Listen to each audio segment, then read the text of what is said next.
Well, good evening, everybody, and a very warm welcome to this event. My name is Robin Lustig. I am going to be chairing this evening's proceedings, and as you will be aware, they're not the kind of thing, this isn't the way that we like to do these things. We would much rather all be in the same room as you, so we could see you and you could see us. But for obvious reasons, that isn't possible, so we're doing it this way.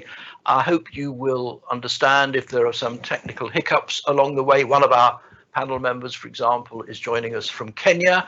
All of us taking part are in different places, so we are reliant on technology. Having said that, I am absolutely confident that it is going to work perfectly. What we're going to be talking about this evening is the way in which MSF is responding to the kinds of emergencies which, of course, it's used to responding to, but in the very new circumstances of having to do so in the midst of a global pandemic. We have three panelists who are going to speak in turn. Each of them, I think, will speak for 10 to 12 minutes or so. I'm very keen that we should leave some time for you to be able to ask questions if you have any. The way for you to do that is to go to the Q&A button, which you will see either on one side or at the bottom of your screen, typing in your question there. I will then see it, all being well, and if possible, I will then throw the question to one or more of the panelists. If you have a question which you're really keen to get an answer to and which I don't get to during the time that we have available, we will give you an email address at the end of the event, and you are more than welcome to email the question in, and we'll make sure that somebody gets back to you. I'm going to introduce each speaker as we go along. Again, thank you for joining us. I know that a lot of you are donors to MSF, a lot of you are MSF staff, student supporters, and people who are interested in MSF's work. So thank you to all of you. Without further ado then, our first speaker is Bhargavi Rao, who is leading MSF's response to the coronavirus pandemic. She has huge experience working in many places around the world: South Sudan, Democratic Republic of Congo, I can never say it, Central African Republic, Chad, Ethiopia, many other places. She also has a PhD in infectious disease epidemiology, which I suspect has come in extremely useful over the last few months. So, Bhargavi, over to you.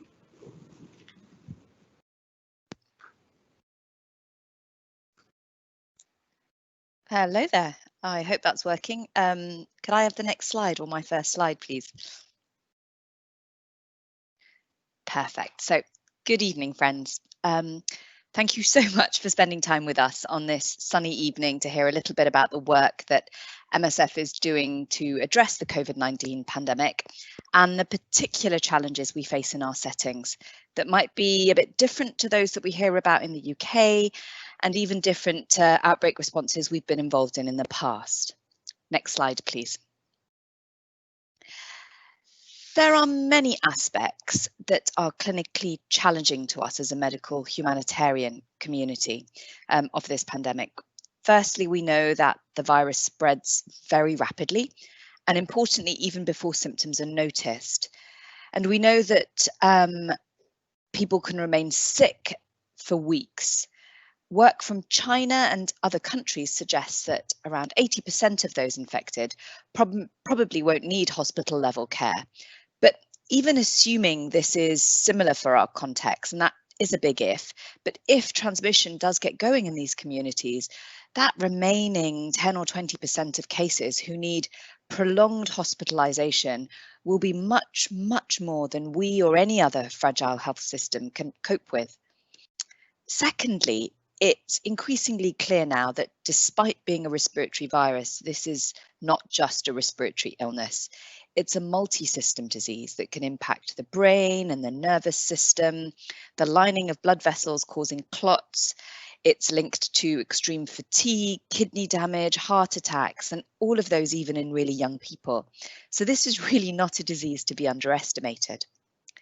And then thirdly, there is still no reliable, safe way to test patients at the volume needed. There's no vaccine or any proven treatment for the actual disease, by which I mean a cure, as yet, and nor is there likely to be soon, in any way that is feasible to be implemented across our settings. We have to be honest with ourselves. We are not going to treat our way out of this pandemic. Next slide, please. Despite the progress that's been made in understanding this new virus since January and all of MSF's experience in epidemics, we're rapidly having to come to terms with the fact that the global scale of this challenge is just different. Our models will have to change, and we are all continually having to update ourselves on what we know. And we're already getting feedback from our field colleagues saying how uncomfortable this uncertainty makes them. The difficulty of not having answers, or having to say, I just don't know, when asked by Ministry of Health officials in the countries we work in, because it's assumed that we as MSF will somehow just have those answers. Feeling as though they've lost face when having to reverse advice given just a week or so earlier as the science changes. We're having to get comfortable really fast with feeling very uncomfortable. And there is so much that we just don't know. We don't understand why this virus causes such a wide variety of clinical syndromes, why certain people are more vulnerable than others, that people go from no symptoms at all to fever and cough and overwhelming fatigue. And we really struggle to make this diagnosis in the field because bottom line, there is very limited testing, reliable access to reliable testing in most of our settings. Test, test, test might be the WHO mantra, but given at present the only form of testing that is feasible and robust in our settings, which is the Cepheid Gene Expert cartridge that allows PCR testing for COVID, that's priced at almost $20 a test. And until the cost of that test is drastically reduced, which MSF is actually fighting very hard for through our access campaign to sort of try and set a fairer price. Until that happens, we will have to use only the WHO clinical case definition, which essentially is fever and cough for suspect cases. And those of you who've ever been to the field know how common those symptoms are. So just that definition, and then to manage patients on the basis of this, including deciding who should be isolated and who should not. And then obviously the risk that poses both to our other patients and to our staff if we get it wrong. Next slide, please. We're only beginning to see what this disease looks like in our contexts. Our missions are going to have to look out for how the virus interacts with the other common diseases we see, such as HIV or TB. Pregnant women in the UK have mainly not had worse outcomes than other adults, but we don't know if a pregnant woman in the Democratic Republic of Congo with malnutrition or malaria-related anemia is more at risk of severe disease than women here, and what that means for our programs. And I think the other thing is, whilst many of these common diseases, such as malaria or dengue or HIV, may be risk factors for poor outcomes, they may also be co-infections with COVID-19. And then just to complicate matters further, they also have very similar symptoms. So the challenge for our colleagues is not just to identify COVID, but also how to really quickly differentiate a COVID case from a malaria case or a Kala-Azar case or TB or HIV, and then to also work out if the patient actually has them both. Next slide, please. And I want to make a side point here, because whatever we don't know about this disease, we do know that children with symptoms of COVID are much more likely to actually not have the disease or to not be seriously affected by it, and are much more likely to have malaria, bacterial pneumonia or diarrhea, those three diseases that cause the most of childhood mortality, but all of which are eminently treatable. And so it is vital for MSF and for other countries that we serve to keep these programs going that genuinely save lives, such as bed net distribution, childhood immunizations or treatment for childhood disease.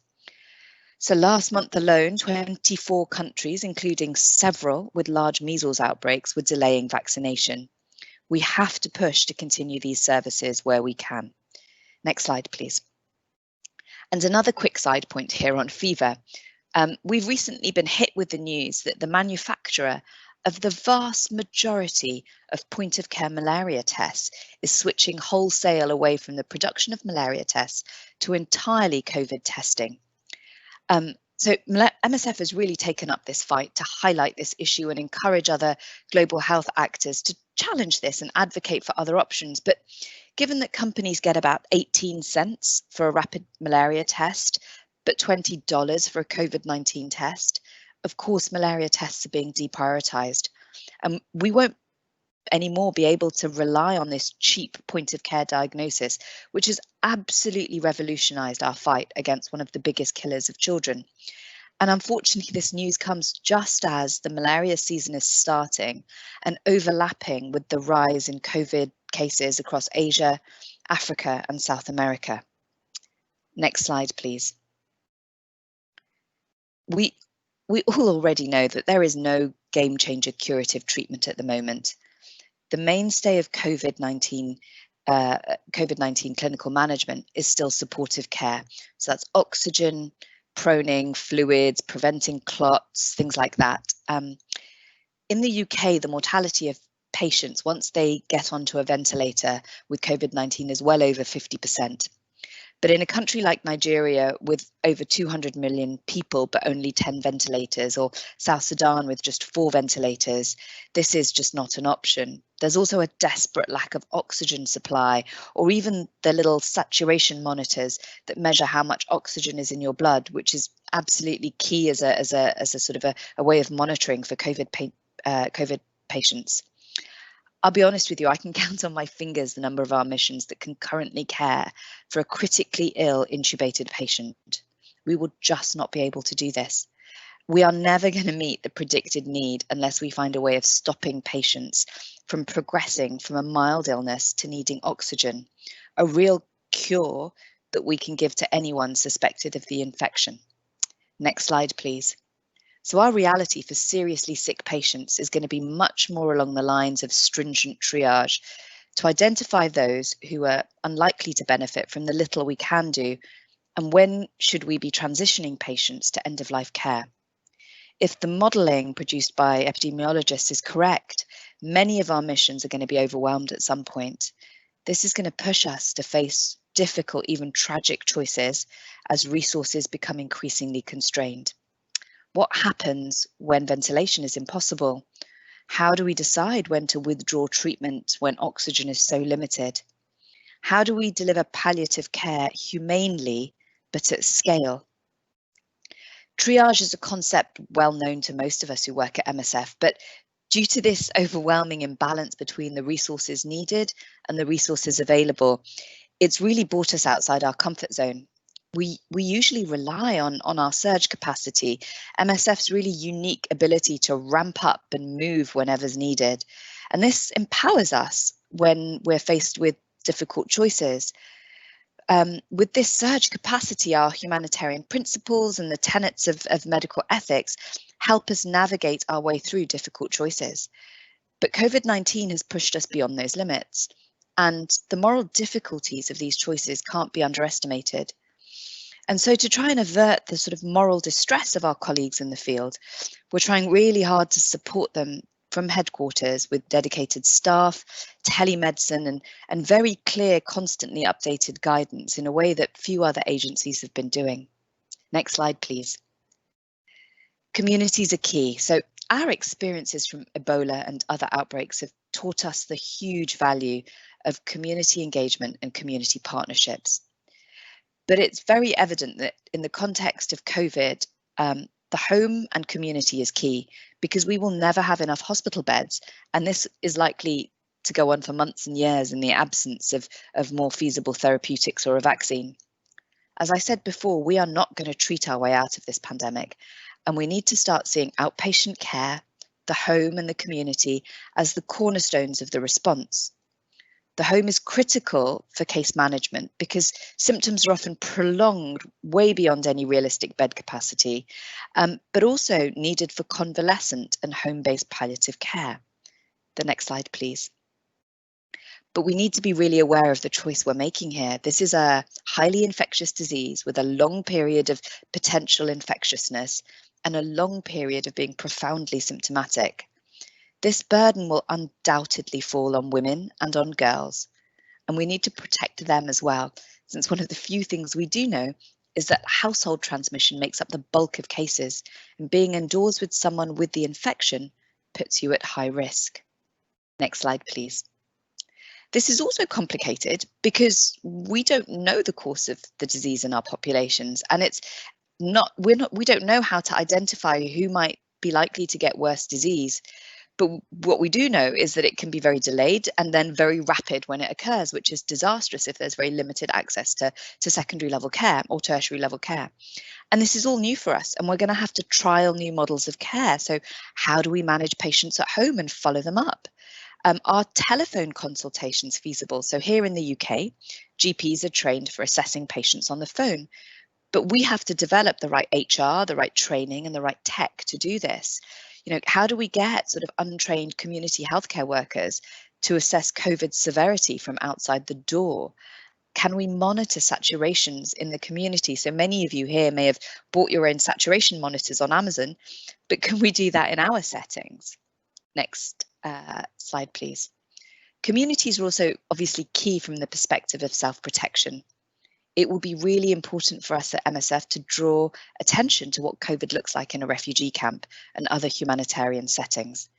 I think many of us have struggled with the measures that we've had to endure here in the UK, but imagine what it must be like to be somewhere like Cox's Bazar refugee camp in Bangladesh, where hundreds of thousands of Rohingya refugees live in a temporary shelter.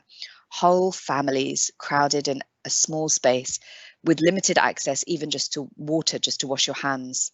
The measures we found successful in our lives, social distancing, quarantine of contacts, isolation of suspect cases, are pretty much impossible in these settings. And so the potential for high infection and high death rates is really significant, especially when there are no good treatments. And so we at MSF are looking at what we can do in these sorts of settings. For example, would a mass distribution at community level of face masks work? And it's something we're going to be trying in Cox's Bazar in Bangladesh. Next slide, please. But I think we also need to look beyond the immediate medical aspects. These are communities often displaced that have been brutalized, and there is high levels of mistrust in authorities. So isolation and quarantine becomes a very potent force. Many of these populations are also not outbreak naive. They've seen what's happened in previous pandemics, and they are scared. And so we've already started to see reduced healthcare seeking, reports of deaths that happen in communities and secret burials, and we need to start addressing that. So OCA, Operational Centre Amsterdam, has embarked on a sequence of community assessments to assess what people know, what they understand, how they assess their risk, and how can we explain protection measures to them, and then also understand what is acceptable to them. Next slide, please. And as a final note, we also have to consider how our work impacts our healthcare workers. We have an implicit professional code at MSF that impels us to treat our patients irrespective of the risk to us. But the novelty of this virus, it's really difficult to know what the real risk is, who is at risk, and how much individuals can make decisions about the risk that they're willing to take. We have a duty of care to our staff. We cannot in good faith demand to our staff that they expose themselves to risk for the benefits that will accrue later to the population. And so as we battle with shortages of personal protective equipment, we need to balance the possible impact of delaying or cancelling programmes with protecting the people that are most needed to implement these life-saving interventions. We all live in COVID's world now, and it's not going away soon. And so we must do all we can to keep our colleagues safe, as well as the people we work for. Thank you so much.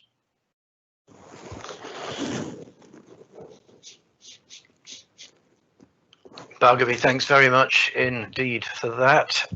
You make it very clear what an enormous challenge this pandemic is for you and all of your colleagues. Our second speaker this evening is Marc Wilkinson. He is a pharmacist who has been with MSF since 2017. He has experience working both in the Democratic Republic of Congo and in the Central African Republic. Marc, over to you. Thanks, Robin. So I hope I'm coming through reasonably clearly. I was having some technical problems earlier. So my aim is an idea of what the impacts on the ground was like during the pandemic, and how that relates to the activities that we were doing previously. So my work in the Democratic Republic of Congo started sort of 3-4 months pre-COVID and lasted 3-4 months after COVID. So I got a real impact of the differences and the changes that we had to make during this time. So to understand those, I'll just run through some basic things about the project and what we were doing. I have got some slides. I promise it's not going to be like a university lecture. It's just so that you've got something else to look at that's not my ugly mug. So it's mainly pictures. And I know that I've got a very strong Yorkshire accent. So the English speakers, although you might be struggling, you can imagine how difficult that was for a very international team in the Democratic Republic of Congo. In fact, one of my Congolese colleagues said that when I spoke French, my accent sounded like a goat that had a leaf stuck in its throat. So take from that what you will. So let's get started. Next slide. Please.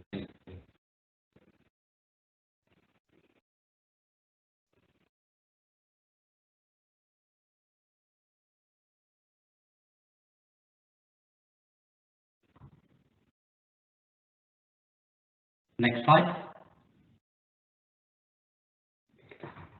No, nothing. Okay. You can see right on the far left of the screen that it's got one of the lowest per capita incomes of any country in the world, and it's also got one of the lowest life expectancies. So it's immediately apparent why we're there. So now you can see a map of where we were working. So the Democratic Republic of Congo is huge. It's the 11th biggest country in the world, and if you superimpose a map of DRC over Western Europe, you can cover an area that goes from the coast of France all the way to Italy and from Denmark to southern Spain. It is huge. So the infrastructural challenges and just moving around is a massive issue. So the small little area, so that's North Kivu. We have 2 main projects there, and the population of North Kivu is about 6.5 million people. So the top 2 photos that you can see is our base in Walikale. So that's where we lived and where we worked from. The hospital's just behind on the back there near the mountain. And on the right, you can see one of the health structures that we help support. Below is the hospital in Weso. So you can't show you inside, so that's just around the back, just for patient confidentiality reasons. And on the right is a view over the town from Weso, which, as you can see, it's a beautiful country. And it's such a shame that there are such challenges that need to be faced there. So next slide, please. So some of the objectives of the project are focused on primary healthcare. So we're covering things like infections, nutrition, malaria, and we also provide prenatal screening all the way up to postnatal care, including cesareans and other simple surgeries. And we also provide a mental health and sex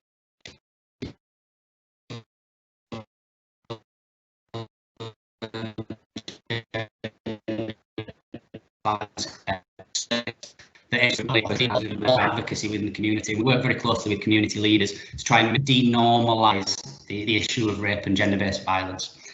So next slide, please. So obviously there's huge difficulties working in a tropical context related to the movement of stock, transport, temperature, storage. These are all incredible difficulties. And part of the reason that I'm there is to try and manage these things in the best way I can. So a lot of my work is related to being that link between the medic and the logistical team. So for medics, statisticians have to prioritise what is actually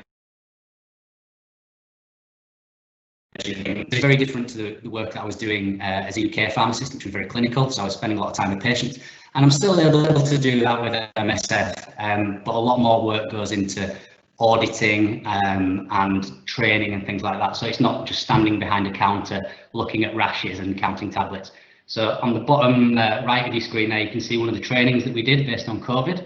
So I conned one of my supply colleagues into being a volunteer. So I blindfolded him and covered him in a mixture of coffee and honey so that we could describe and treat him as though he was a COVID patient, and we could map areas of the clinical area that were susceptible to transmission so that we could try and cut those out and improve the infection prevention within those clinical structures.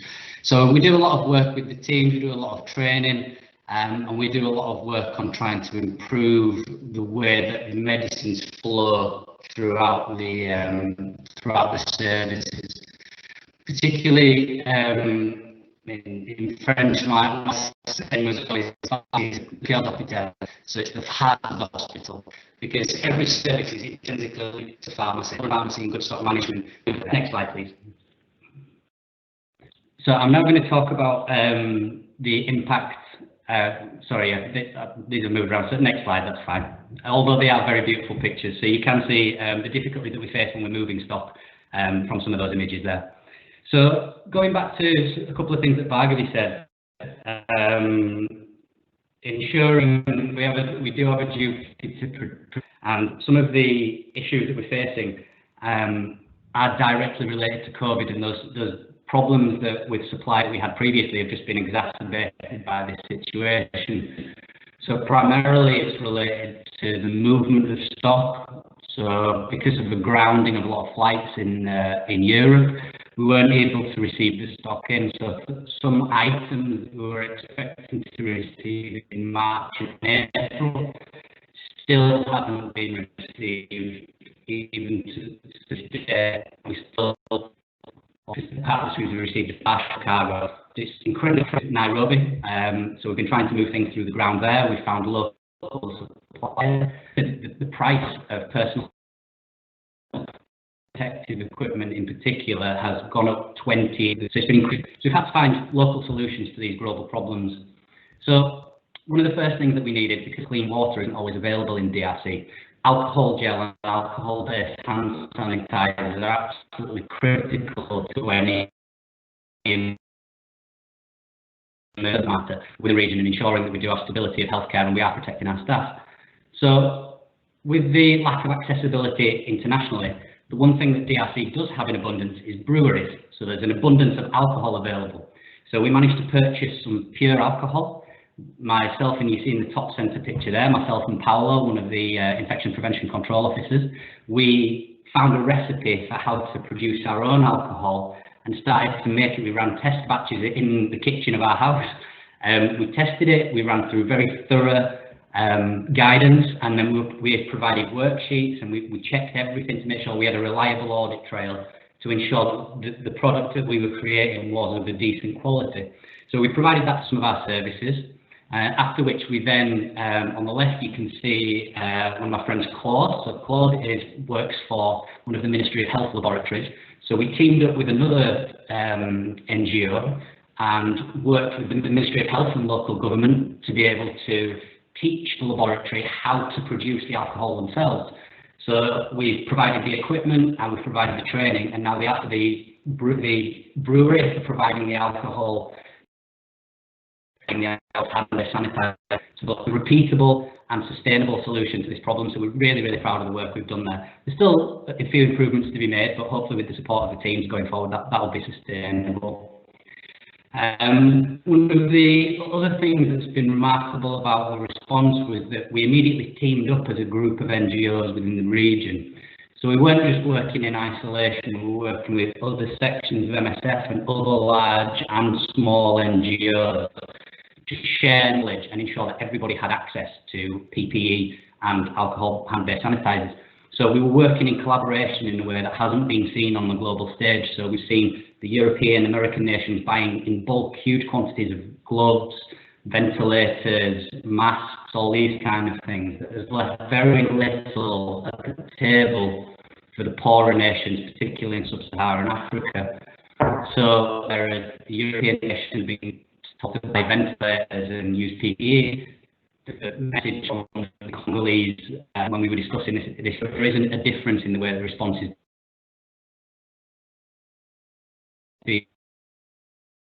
change accessibility and protection of staff for everybody within the zone. So as a result of one of these meetings, we were sat there discussing various options, and we found on social media a group of students who were trying to produce face shields. So on the bottom there is Mark, I'm going to cut you off, so I'm afraid. As our listeners will have gathered, there's a really difficult problem we've got with audibility from you. We caught most of what you said, so thank you for that, but it has been a little bit problematic. We'll see perhaps if we can get a better connection for the Q&A. Let me move, though, to our third speaker, who joins us from Nairobi in Kenya. Lilli-Marie Wangari has been with MSF on and off for nearly 20 years. She's now a medical activity manager, mission emergency coordinator in Nairobi. So, Wangari, over to you. Thank you, Robin. Next slide. I'd just like to say thank you for those who are joining us live, for taking the time to listen to us. Next slide, please. So just to explain who or what MSF is, that is Médecins Sans Frontières, or Doctors Without Borders. It's an independent medical organization that provides medical assistance to people either excluded from healthcare, affected by conflict, disasters, or epidemics. And we are, of course, guided by medical ethics and the principles of impartiality, independence, and neutrality. Next slide, please. A little bit about myself. As you heard earlier on, I've been with MSF for quite a long time. I joined them at the height of the HIV epidemic in Kenya, and so I was part of the clinical team managing HIV positive patients in a limited resource setting in an informal settlement within Nairobi. And then I had the privilege of transitioning into a primary healthcare clinic that was still offering care to patients with HIV. And then we decided to include the management of patients with non-communicable diseases. That was diabetes, hypertension, asthma, epilepsy, and sickle cell disease. And because MSF had been within the Kibera slums for 20 years, in mid-2017, they officially handed over the project to the Ministry of Health. So I then transitioned into my current activity, which is a medical activity manager and emergency coordinator. Next slide, please. So as you've heard from the previous presenters, MSF core mandate is to provide assistance to those affected by disasters, epidemics, conflicts, and those excluded from healthcare. So I think because this mandate already exists, it helps to ease the decision-making process on whether or not to intervene.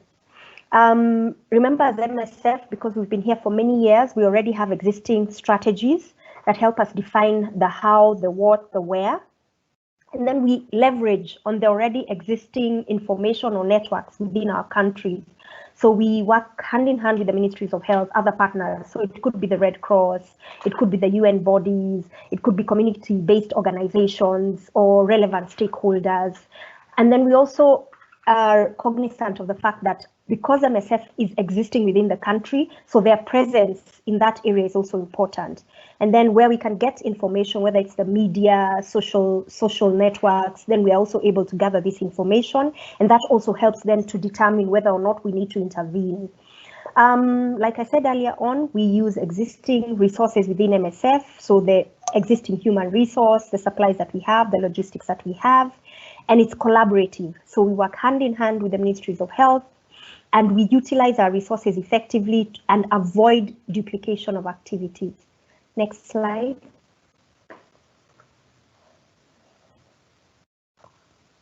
So how do we do this? Because we're a medical organization, we carry out medical outreaches. So that means we take care as close to the affected population. And this is done through medical teams that go to a predetermined area. And so we have patients who have been mobilized within that area who are able to come for the medical outreaches. Should we require to support a health facility, then we do go ahead. So for example, if there's a cholera outbreak in an area and the facility does not have a cholera treatment unit, then we are able to help them set up that so that they're able to manage patients. So in addition to the medical outreaches, we do assess the water situation, the sanitation, and the shelter. And based on this, then we can decide to incorporate them in the medical interventions. In addition, we do include preventive measures. So if there is a malaria outbreak, we do distribute long-lasting insecticide-treated malaria nets. Next slide. So this is just a picture of myself in one of the areas in Kenya. It's one of the arid and semi-arid areas of Kenya where we have recurrent malaria outbreaks. So that was part of the medical outreach. Next slide. This is a camp that for internally displaced persons. And this happened in December 2019. So there was heavy rainfall for several months last year in Kenya. And this area had landslides. It actually borders Kenya and Uganda. And so we had gone as a team of MSF and the Ministry of Health to assess the camp and see how we were to intervene. Next slide. This is another outbreak in a different part of the country. This is Turkana County. Turkana borders Kenya and South Sudan. So you can see the gentleman seated there is one of the support teams members that we had. And so they were just testing the community members for malaria. The gentleman seated on my right is actually from the Ministry of Health. So like I said earlier on, it's collaborative. And I think that is what makes a lot of these interventions succeed, that it's part of teamwork and that we recognize that each of us are able to bring something on the table. Next slide. This is one of the most recent interventions. This is Marsabit. Marsabit County borders Kenya and Ethiopia. It's approximately 1,000 kilometers from Nairobi, one way. And they had a cholera outbreak in the midst of the COVID. And this is April 2020. So the lady standing there is an MSF staff, a health worker, and the gentleman seated is a Ministry of Health worker. So their cholera treatment center or unit or care was being offered right outside the dispensary in the open. And just as you see, the way it is just the way it was. So I think as MSF, we had a chance to be able to get in and to improve and actually set up a cholera treatment unit. Next slide.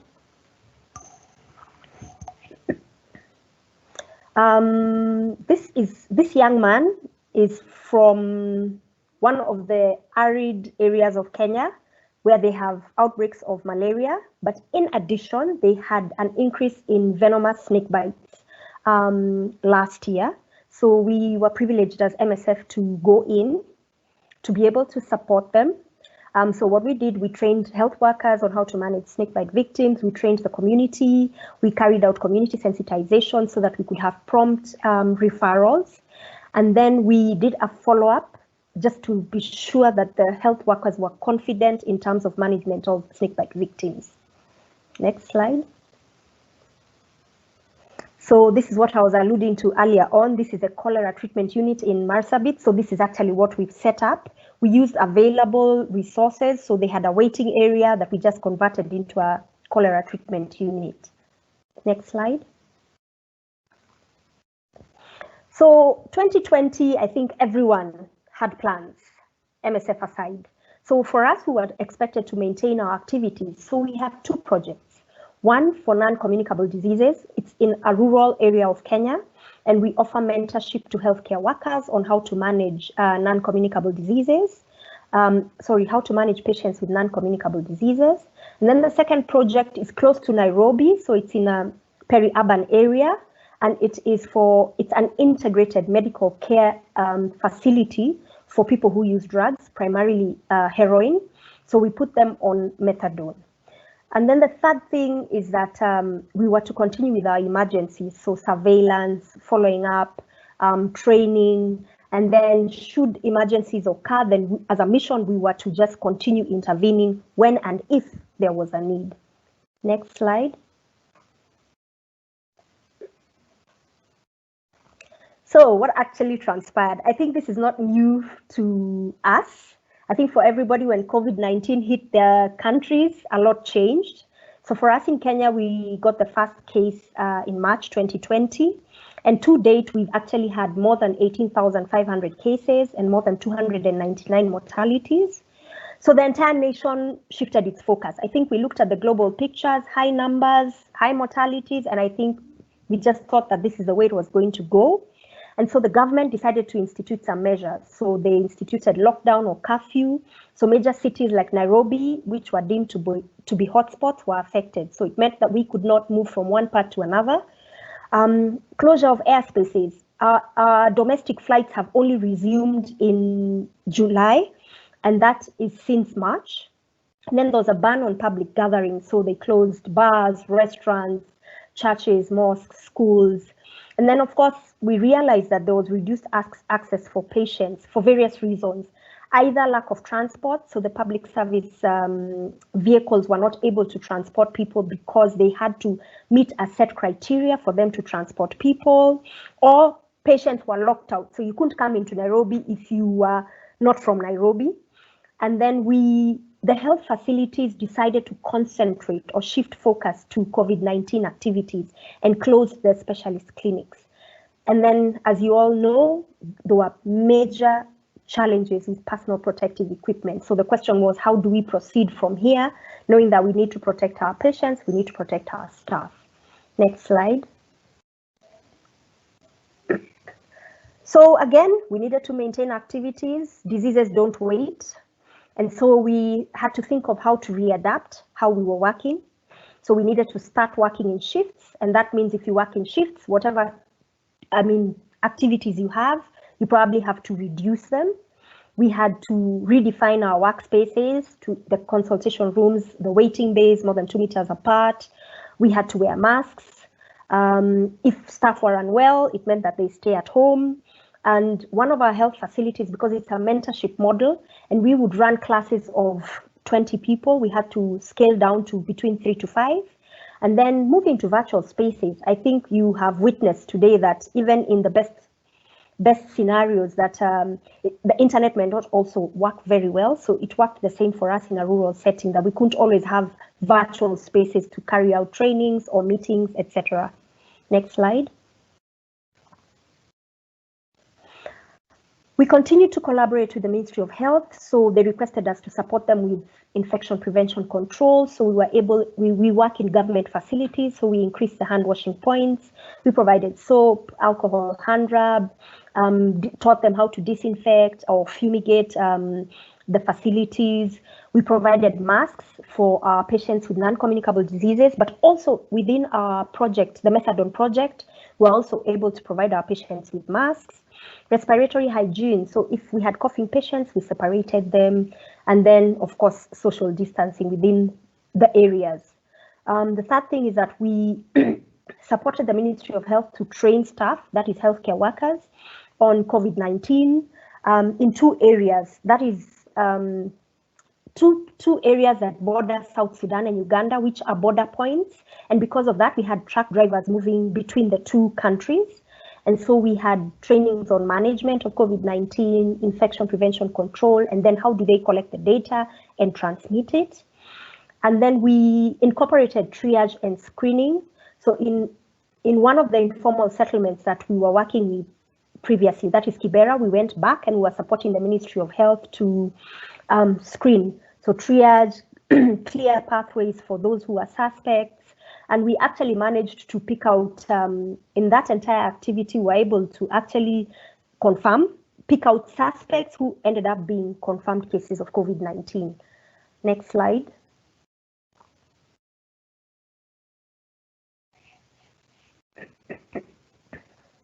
In addition, we continued with health promotion. We work in health facilities, so this is part and parcel of our work, but we just included COVID-19 health talks. And then we provided materials on how to wash hands, cough etiquette, respiratory hygiene, how to wear masks, how to wash masks. We then went into the community And so we had the government, the Ministry of Health requested us to support them to spread messages. So we had a vehicle that would drive around spreading messages on COVID-19. Within the community, we would, where we had hand washing stations. So this was in an informal settlement. We had community health volunteers who were able to give messages, give flyers. We had door-to-door activities, but this was really limited because the government had also banned, gatherings. Personal protective equipment was also a challenge, so we didn't have adequate PPE to protect people. So we really had a small activity that was geared towards trying to just sensitize people on COVID-19. And then lastly, I think in the midst of all of this, what we recognize is that diseases still remain.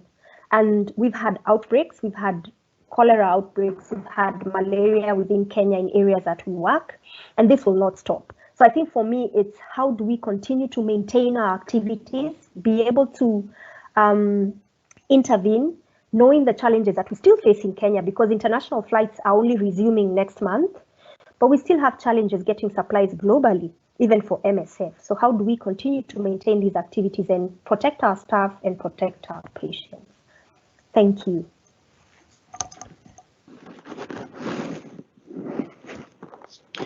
Thank you very much, Wangari. That was absolutely fascinating. I've had a lot of questions have already come in, and I will do my best to try and get through them.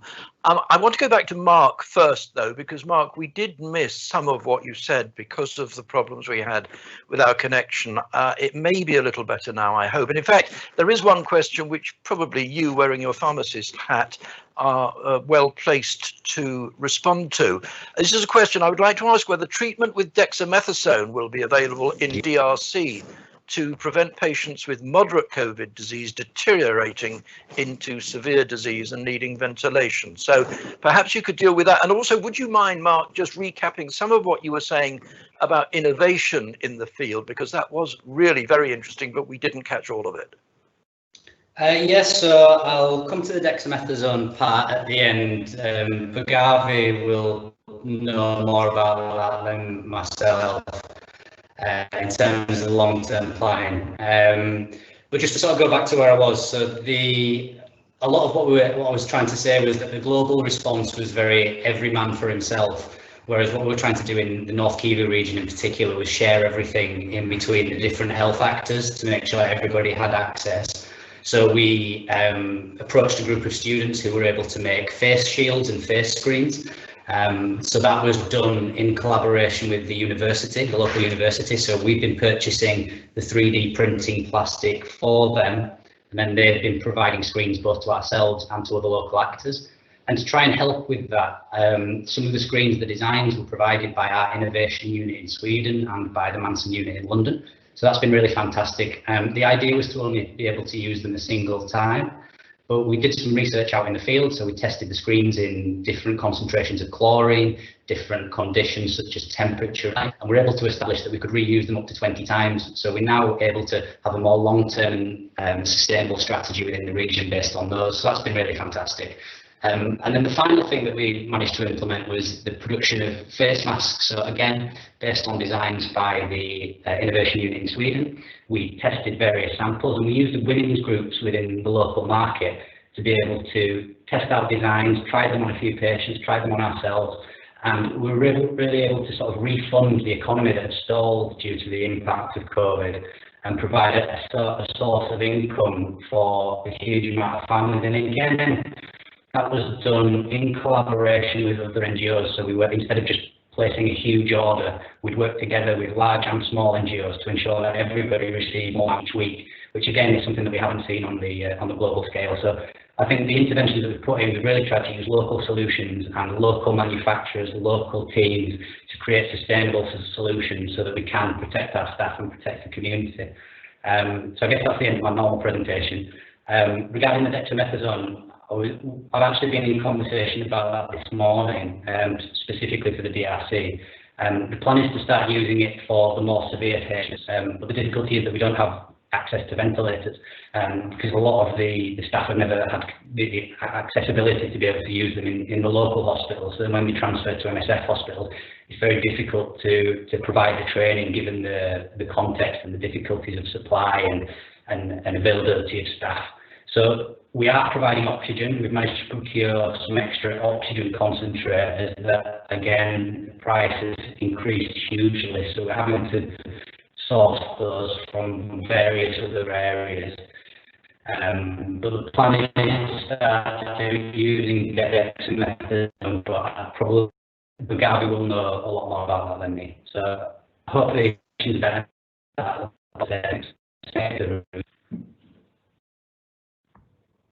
Thanks, Mark, very much. We got nearly all of that. That was great, a lot better. But when we lost you just at the end, as you said, well, maybe Bhargavi knows more about that. So Bhargavi, fill us in with what you can tell us about, particularly about dexamethasone. Hi there. Thanks so much for the question. So we are absolutely planning to use dexamethasone across our missions, but only for severe patients, because that's obviously the only indication for which it is validated. So patients who already require oxygen, which makes them in the severe category, or critical, those who potentially might need ventilation. It's not justified for the use in moderate patients, so it doesn't stop patients going to requiring oxygen. In fact, can almost be detrimental if given too soon. There are, of course, real provisos with the use of dexamethasone in our settings that they didn't have to deal with in the recovery trial, which is the big trial that was published on this, and namely things like reactivation of latent TB or strongyloides infections, and all these latent infections that we see that can get reactivated but by use of steroids. So we're going to have to be very careful and do it under very controlled circumstances, but we 100% will be using it across our missions wherever possible. Thanks. Okay, thanks for that. I've got a question here, which Wangari in Nairobi, you might have some thoughts on. Question is MSF working with researchers or partners in the development of cheap test kits for COVID-19 in Africa? And how does COVID-19 impact with the work of managing other diseases? I know you touched upon that, but the idea of developing some new cheaper test kits, Wangari, is there anything you can say about that? I think there's a lot that's going on currently, and there's been a lot of debate regarding test kits and testing methodologies for COVID-19. I think for me, what is sad is the fact that we realize that companies that had been producing test kits, for example, for malaria is endemic in many parts of Kenya where we work as MSF, that they've shifted towards producing test kits for COVID-19. So I think for me, the important thing would be to be able to lobby and advocate that other diseases still exist, outbreaks will still take place, conflict will still happen in Africa. And as a result of that, there are populations that are going to miss out because our focus has shifted to COVID-19. And I think it's important for people to recognize that.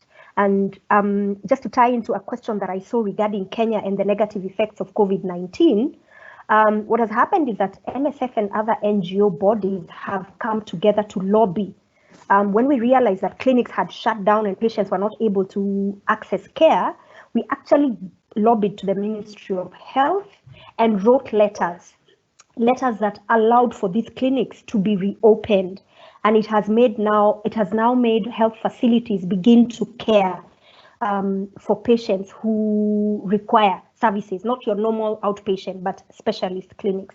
So I think there is quite a bit that we can do just by sitting in the right places and being able to push the right buttons and say that, hey, these other diseases still exist and we cannot shut our eyes to these other medical conditions.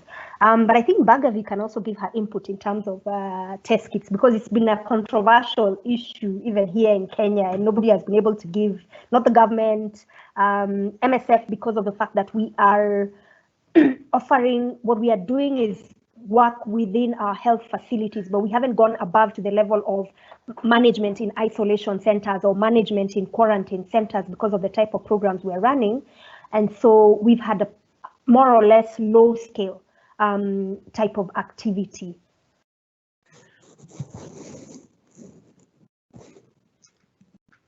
I wonder, Bhargavi, if you just want to pick up on that thought, because we have had another question actually specifically about the risk that the obvious emphasis on COVID-19 might have a detrimental effect on the work that's being done on other diseases. And it leads to another question which you might like to tackle, which is simply this: is COVID-19 the biggest crisis that has ever faced MSF? I think Wangari sums it up very well in terms of the impact on other healthcare programming. I mean, this is of course unprecedented, and I think that a lot of our push is that the vast majority of patients with COVID-19 disease can be managed at home and with fairly simple measures, and there are genuinely life-saving programs that are being cancelled or postponed as a result of the fear of COVID, and that's in part really because of the difficulties in protecting yourself from infection. So we know that, you know, if you have good PPE, if you're able to protect yourself, then many of these programs should still be able to go forward. So there are terrifying potential impacts of malaria bednet campaigns being cancelled or immunisations being stopped. There are some truly horrific models coming out of Imperial College London which show that, you know, doubling of malaria burden or the long-lasting kind of sequential impact of this, you know, it will extend above and beyond this period of time. And some of these gains that we've made over the past 15-20 years for global health, we may actually kind of be right back at the starting point from where we are. So it's a terrifying development. That being said, I'm also not diminishing the risk of COVID. I mean, you know we anticipate that about 30% of healthcare staff will be infected, and we just don't know what infections are going to look like in many of our settings, how severe they're going to be, and the long-lasting impacts of being infected. So we also have to make sure we keep people safe. It's a horrible dilemma for us to have to make, choices for us to have to make at the moment. Is this the biggest crisis that MSF is? I mean, I think that's an incredibly difficult question. I think certainly globally this isn't, you know, a fairly unprecedented crisis, probably not since the influenza epidemic in at the turn of the century. I think what's particularly challenging about this is just how much it also impacts not just sort of patients and the direct illness, but the secondary impacts of this. So certainly on other diseases and disease programs, but just we can't move staff, we can't move drugs, we can't move bed nets. Like just the standstill that the world came to over the past few months has just had incredible repercussions on so many things. That I think we're only just starting to recognise quite what has happened to the urgent work we need to do. Over.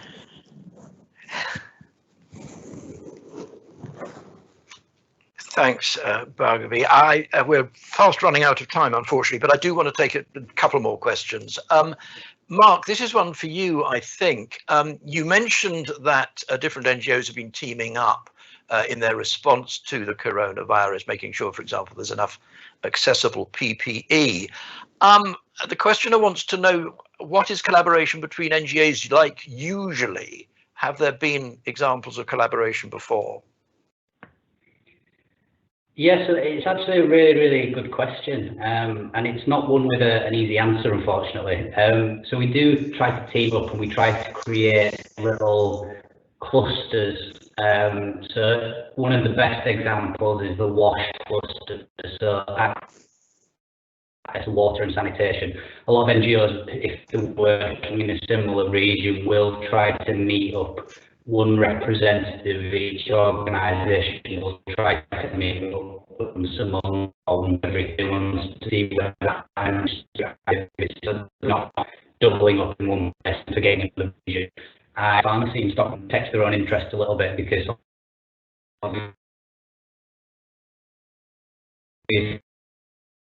the answer that goes into the sort of the deep philosophy of each organisation that I could go into, but for the sake of time, there is good examples where it works, but there's also times where it could certainly improve. But the shift during COVID, and because our hands were forced to try and collaborate a little bit more and try and share resources, I hope that does influence practice and does improve things as we move forward into the next couple of years. Thanks, Mark. We're still having some problems, I'm afraid, with the connection, but we got most of that. Bhargavi, I think this is perhaps one for you. Questioner wants to know if there's an association between malaria endemic zones like Nigeria and the degree of severity of COVID-19 presentations. Hi, it's a great question, one that is occupying much of my time at the moment because I'm also the malaria advisor for MSF OCA, and the short answer is we just don't know yet. Malaria season is getting going and cases are starting to go up. I think what is certainly disastrously true is that interventions that many countries in malaria endemic sort of zones put into place immediately. So many countries in Africa locked down really quickly, which was a great thing. But of course, inevitably, those lockdowns have to open up. And unfortunately, what does seem to have happened is that's pushed some of the COVID peak into the time of the malaria sort of season. And so we're dealing with a dual challenge at the moment. We don't know yet whether this makes sort of COVID-19 more severe in terms of its presentation. What we do know is that the two can be very easily confused, and that's going to make it very difficult for healthcare settings. We also know that health facilities, so access to care is reduced, bed net distribution is reduced. And so there's been a real push, and we're doing this in MSF, to do things like making sure that seasonal malaria chemo prevention campaigns are happening. And actually MSF is doing one at the moment in Borno State, so in Nigeria. And we're also assisting with one in Zamfara in northern Nigeria as well. Additionally, for instance, we're doing a mass drug administration of anti-malarials in the Central African Republic. And again, that's to prevent malaria happening so that we reduce the burden on already overstretched healthcare systems. We reduce this confusion in symptoms, and we make sure that children who are the people who mostly get malaria are kept out of the healthcare system as much as possible, to avoid them also getting COVID if they're having to be hospitalized, for any other reason. So for instance, for malaria. So we're trying to take a very preventative action at the moment as an emergency for malaria because we are so scared of these two peaks overlapping. Yeah, I can imagine. It's a huge, huge issue. Just one more question, I think, before we wrap up. And this is really about vaccine development. I don't know, Wangari, is there anything you can say? I mean, the question simply is MSF getting involved in vaccine development to any extent?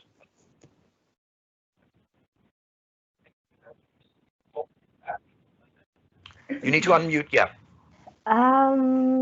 Gosh. I think MSF is involved in many aspects regarding COVID-19. Vaccines, I'm not too sure. Bhargavi, maybe you could give some input on that. It's a little of a gray area for me, actually. Okay, Bhargavi, any thoughts? Hi. So it depends at what level you're really asking. I mean, quite obviously, MSF does not have the capacity to develop vaccines ourselves, but I think we're working at this in many ways. One is certainly to make sure the advocacy is kept up, to ensure that the ways in which vaccines, when they are produced, they're allocated transparently and they're allocated to the people most in need and not stockpiled by richer governments. So I think our advocacy wing is doing an incredible job at keeping that in the headlines. I think as scientists and as medics, we've also been really involved in perhaps trying to make sure we gather enough data and information to show who would be those target groups in our settings, because they may be different to the groups that would require vaccination in the UK. So, we would really start to look at who are our particularly vulnerable target groups. And I think thirdly, hopefully when a vaccine is available, I think that it would be very incumbent on us to make sure that these are safe across the world and in different groups. And I think that MSF would certainly participate in making sure that these are rolled out properly. But it's beyond our capacity to be involved in actually making them. But thanks for the question. Okay, thanks for that. We are going to have to wrap up now, I'm afraid. There are still a few more questions that we didn't have time to get to. As I say, do email them in if you would like to have an answer. Thank you to everybody who has participated in this event. Apologies for the technical difficulties that we had at one point. Your support for MSF, of course, is immensely appreciated. The kind of work that you've heard being described this evening simply wouldn't be possible without the support of donors. As you probably know, MSF depends entirely on private donations. If you want to stay informed of what MSF is doing, then do sign up to the newsletter Frontline. Do stay in touch with everything that the organisation is doing. I mean, what I take away from what we've heard this evening is the immense impact that the COVID-19 pandemic is having on the work that MSF is doing and has been doing, and the unknowability really of what the long-term impact is going to be. So I think there are going to be a lot more opportunities for us to think hard about how to respond, and a lot more opportunities also to hear from MSF in other events like this what is being done.